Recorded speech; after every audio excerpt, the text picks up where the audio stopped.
Thank you. SSC শিক্ষার্থী বন্ধুরা, দেখো a প্লাস ওয়ান ভাগ a সমান 2 হলে a to the power 7 plus one ভাগ a to the power 7 equal কত? এই জায়গায় আমরা শুধু এর মানটা বের করে নিব।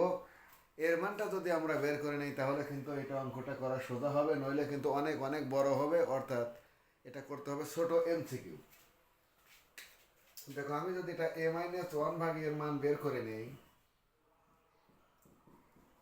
এটা সমান কিন্তু আমি বসিয়ে দিতে পারি কি ডাইরেক্ট a মাইনাস বি সমান a plus B whole square minus 4ab।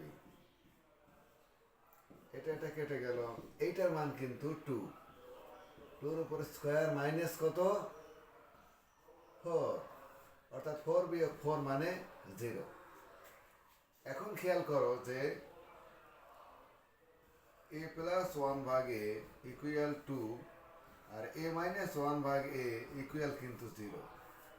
তাহলে এটা যদি কেটে যায়, 2a সমান 2, সুতরাং a সমান কিন্তু 1।